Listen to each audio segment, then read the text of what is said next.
Hey guys, Steve Seymour here with the Investor Agent Podcast on site with Alex Kuchta, and we are at 20 Bishops Ave in Aston, PA.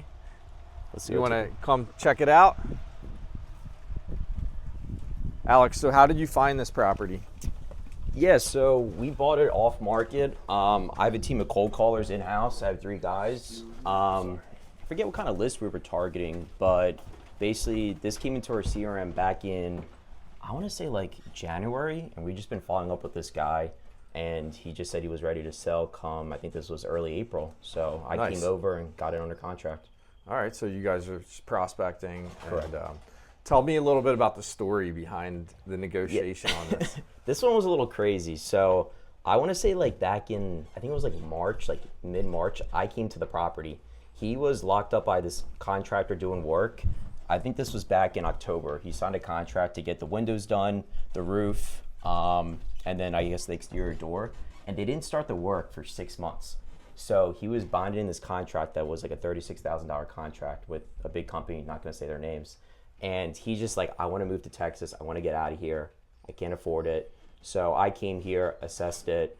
When I was here, he actually got a call from another investor trying to buy the property when I was sitting here at his table. Basically, other people are promising astronomical, like crazy numbers that they can't perform on. And I basically just gave him what he wanted, and we were able to get something done. Nice. So this is just a paint and carpet deal? No. Yeah, you should have seen it. Everything was like literally to the ceiling here, just filled with stuff. We'll probably have like 2 dumpsters. It looked like one of those hoarders episodes. Oh, for sure, yeah. And what's that smell? He had a older dog in here, but it was a nice dog. Besides that, it was just, you know, definitely smells a little bit in here. Can't tell really what it is, but some cigarettes and dog. Some cigarettes and dog. It smells like money. Yeah. All right, let's take a walk through. So tell us a little bit about the plans here. Are you just doing like cosmetic rehab? Are you going to open any walls or anything? Yeah, so we're partnering up with 2 local flippers, Zach and Laura Sides. They're going to help us flip this. Again, I find deals. I really don't want to do the rehab, and I don't even cruise. So what we're thinking to do is, I'm not sure if Zach wants to open up these walls. I'm not sure if they're low bearing or not, but definitely just seeing the neighbors. It's definitely open concept. Yeah. So you can definitely open some of these walls up.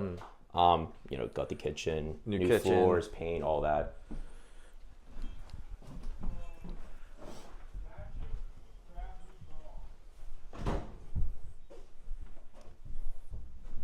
So when you were estimating the rehab budget, since you don't flip, and Alex, how old are you, by the way? I'm just turned 25. 25, and you've been wholesaling a little bit now, so you've gotten better at estimating rehab.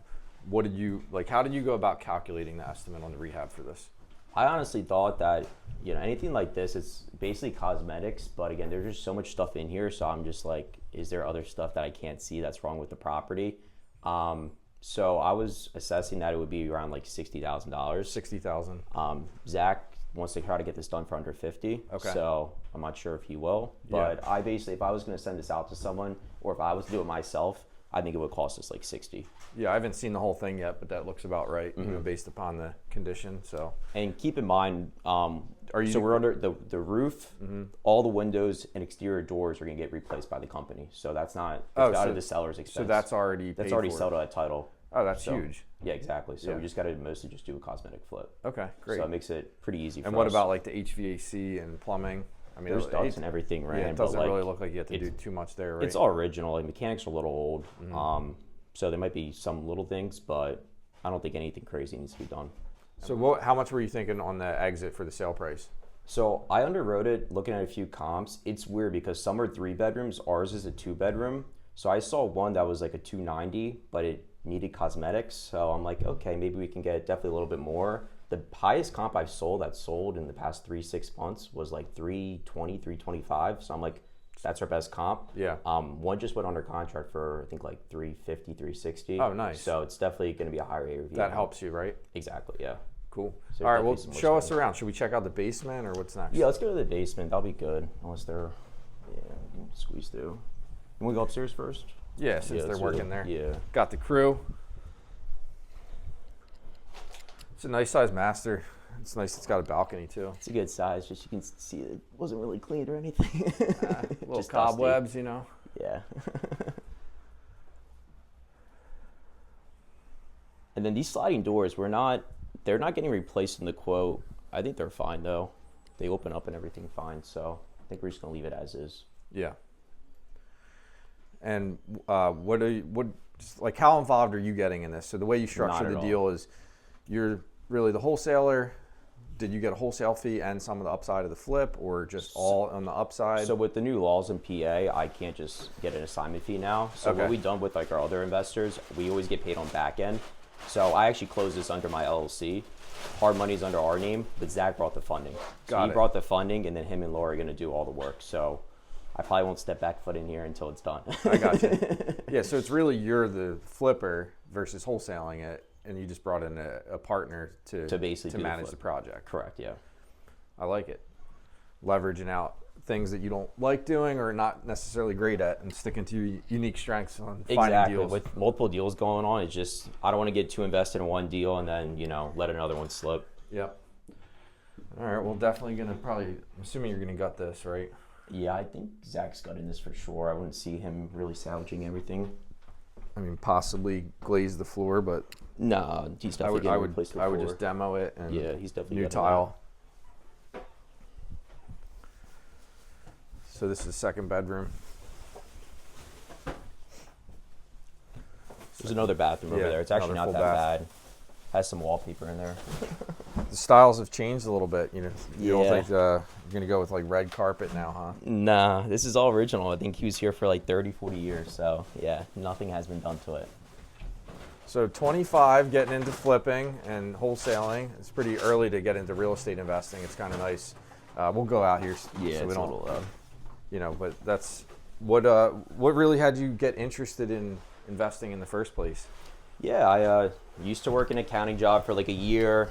Kind of got out of that. Really didn't enjoy it. It was good money, just really didn't like the 9 to 5, and it was not really a 9 to 5. I was working 70, 80 hours, so I'm like, I got to get out of this rat race. So I eventually just started parting up one of my buddies from when I was younger, family friend. He was wholesaling, worked for free all of last year. Now we're doing it together right now, so it's been going pretty well. So worked for free, meaning kind of got I didn't make educated? any money. Didn't make any money last year. Yeah. Now I have equity in the business, and we're doing some deals now. All right, so definitely have a lot more clean out to do down here still. Yeah, this still needs a lot. That closet to that room over there is. Yeah. So again, drywall's probably have to be replaced. Yeah. All paneling. I think Zach's gonna drywall this whole thing. Did you guys find anything cool down here? There's some cool stuff, but it's just like we see this every single week, and it's like you can't take anything. No, it's not worth it. It's disgusting. Yeah. You're gonna be packed. You're gonna have a basement like this. Then you'll become a hoarder yourself. Yeah. Mechanics are in here if you want to try to get in here. I don't got a flashlight. I'm not sure if we can. There's a light here somewhere. It's not connected. Let's see if this one works. You got washer and dryer. Let's see if this works. There. Ooh. So you got There we go. Is it gas? Or is it electric? Oh no, it's oil. It's so you got oil. You got an oil tank. Oil, right forced hot air. Yep. Are you guys going to replace the mechanicals or no? As I know, I think Zach's leaving Keeping everything. the mechanicals. Hot water heater is newer. Okay. The stack pipe is running Over here. pretty good. Like maybe little portions of it need to be replaced, but from what I see, it looked pretty good. So yeah, definitely older, but everything's pretty good. Never really dealt with oil heating, or oil tanks, so I'm not really sure with that. A lot of stuff we bought was with gas, so Yeah. I know. Well, gas is ideal, but a lot of these houses have oil. So. For sure, yeah. Yeah, I mean, it's not a really difficult flip, but it's also not a paint and carpet. No, it's I would say it's like more, a little bit of grabs up. Yeah, it's in between like a full gut and a cosmetic rehab, Exactly. right? So, but it should come out nice, good, easy layout, and it's a good flip for you getting your feet wet with it, and even though you're not getting so involved, but I'm sure you'll learn a ton. For sure, yeah. And what else? What do you think is important for anyone listening? Especially the younger generation that want to get into this and they see it on HGTV. What are some of the real stuff that you've seen? Yeah, it's definitely hard work at the end of the day, but like getting this deal, it's not like someone called us looking to sell our house. We outreached and I think this was in our CRM for 3 months. So it was consistent follow-up, just going back and Hey, forth. we're shooting video here, man. Watch out.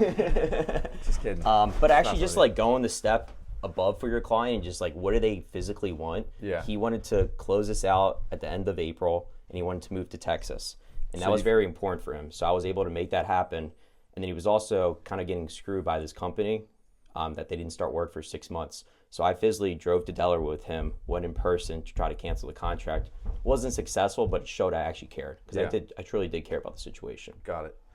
So really what I'm hearing in that is finding out what the seller's real needs were. You were able to provide a solution and in turn get a deal that works for you. So yeah, that's great. If you guys are out there negotiating, it's all about what does the other person need, you know, Exactly. how do you create a win-win? All right, let's head up. So since we're slowing up the clean out crew.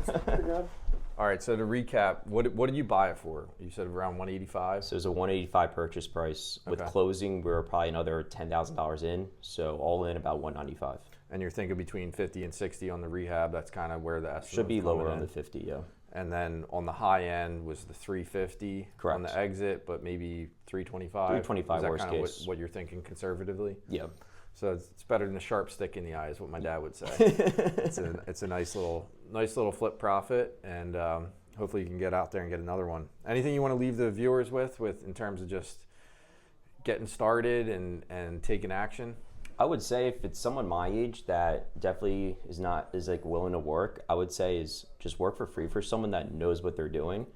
You can learn a lot. If I think I did this on my own, I think I would never got my first deal.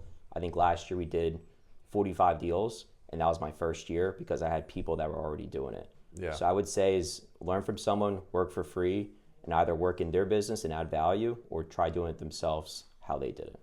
And are you looking to buy more? Are you looking to expand your network? How could people reach out and work with you? Yeah, again, we're actually hiring right now. We're looking for acquisition guys. We're a 3-man operation with one guy that we just hired, US based, and we have a bunch of virtual assistants that work for us. But right now, our biggest need is we have a lot of leads coming into our CRM. We have a pretty big marketing budget, and we don't have the manpower. So that's something that we're really looking for right now.